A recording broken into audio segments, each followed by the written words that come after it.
17 मई को नवाबगंज थाना क्षेत्र में बिठूर के शिवदिनपुरवा निवासी सुरेंद्र की शव गंगा के किनारे पड़ा मिला था।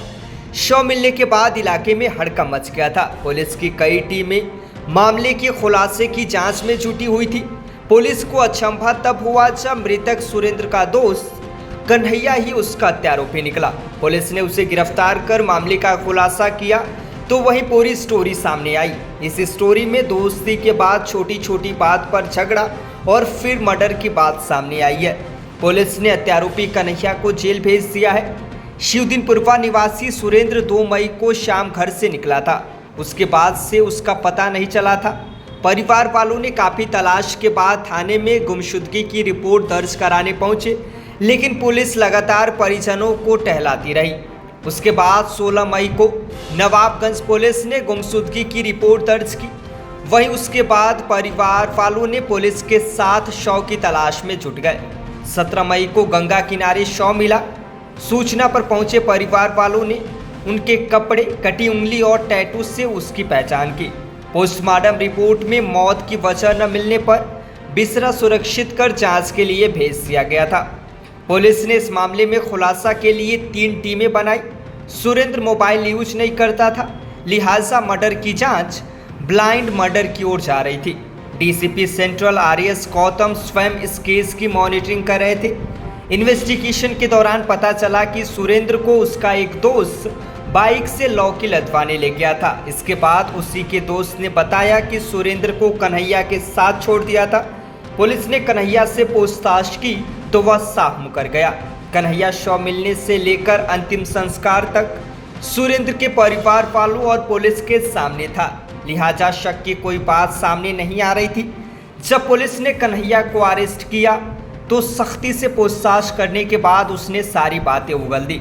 कन्हैया ने बताया कि जब सुरेंद्र के पास आया तो वह शराब के नशे में था। सुरेंद्र ने उसे और उसके पिता सुखे को गाली गलौज शुरू कर दी, जिससे वह गुस्से में आ गया। दोनों लोग शराब के नशे में थे।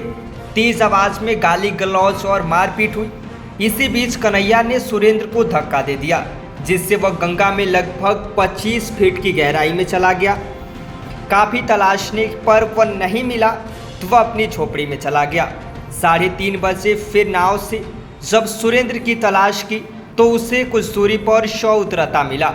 उसने रस्सी से सुरेंद्र के हाव पाव बांधे और रस्सी का एक टुकड़ा रख लिया। कन्हैया ने पुलिस को बताया कि राजेश और श्री कृष्ण की झोपड़ी उसी की झोपड़ी के पास ही थी। उसने रस्सी का टुकड़ा उनकी झोपड़ी में उन्हें फंसाने के लिए छोड़ दिया। दरअसल कन्हैया ने पुलिस को बताया कि 6 महीने पहले सुरेंद्र ने राजेश का हाथ तोड़ दिया था। उसका सोचना था कि रस्सी राजेश और श्री कृष्ण के घर में मिलने पर पुलिस का शक दोनों पर जाएगा, उसका बदला भी पूरा हो जाएगा और सुरेंद्र भी रास्ते से हट जाएगा। पुलिस सुरेंद्र की हत्या का खुलासा करते हुए उसके दोस्त कन्हैया को गिरफ्तार कर जेल भेज दी है। तो आरोपी ने हत्या की वारदात की साजिश किस तरीके से रची थी? तिथि 17/5/2024 को डेड बॉडी गंगा जी जो है में पाई गई। डेड बॉडी को कब्जे में लेकर के पंचनामा और पीएम की कार्रवाई सुनिश्चित की गई। धारा 302 आईपीसी का मृतक के भाई की तरफ से अभियोग पंजीकृत किया गया। अभियोग के अनावरण हेतु 3 टीमों का गठन किया गया, जिसमें एक टीम एसएचओ नवाबगंज के नेतृत्व में, एक एडिशनल एसएचओ के और एक टीम सर्विलांस की टीम लगाई गई। इसमें मोबाइल की लोकेशन और साथ ही साथ जो है कुछ जो मौखिक साक्ष्य, मृतक को उसी के गांव के एक व्यक्ति ने जो छोड़ा था गंगा तट पर, उससे भी पूछताछ की गई और जो नामित 3 अभियुक्त थे उनसे भी गहनता से पूछताछ की गई।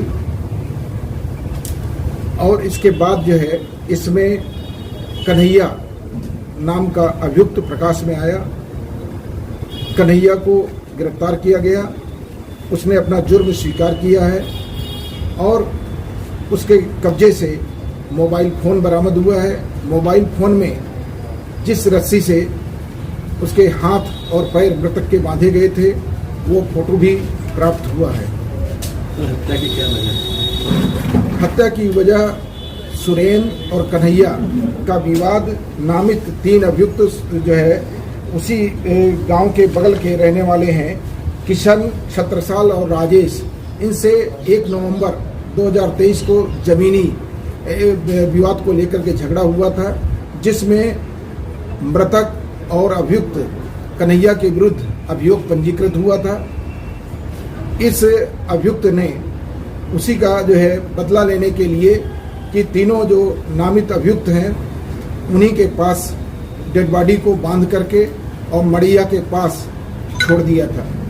अभियुक्त की को जो है कि जो दोस्ती है जिससे कि मुझ पर कोई शक भी नहीं करेगा, और जो किशन है, छत्रपाल हैं और राजेश हैं वो जेल चले जाएंगे 302 में, और मैं इस तरह से बच भी जाऊंगा, और जो अपना जो है अभियोग पंजीकृत हुआ इसके विरुद्ध उससे ये मुक्त भी हो जाएगा।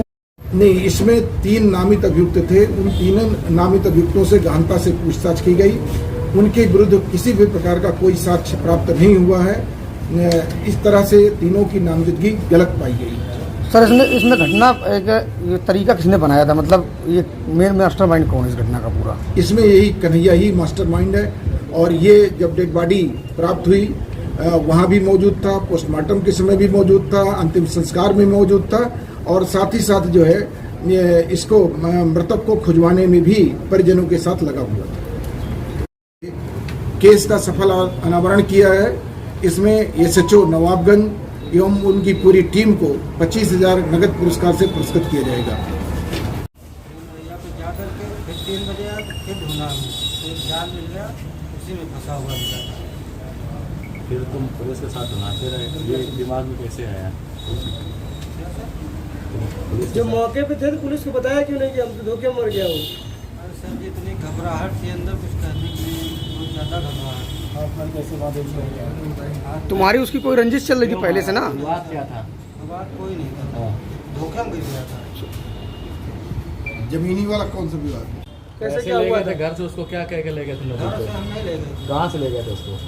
हमको तो वहीं पर थे, चिल्ला रहा था पानी किनारे से कि और तुम्हारे साथ कौन लोग थे? कितने लोग थे? जितेंद्र ने फ़ोन किया था हाँ। कि चले आओ, तो हमने यहाँ से वो चिल्ला रहा था, हमने फ़ोन करके कहा मुकदमा पहले का लड़ाई झगड़े का इसी कहाँ का लड़ाई झगड़ा की है? वहीं पे, वो हमसे नहीं हुआ था, उन्हीं से हुआ था। भैया 1 मिनट इनको इधर ले आइए। जब हाँ छोड़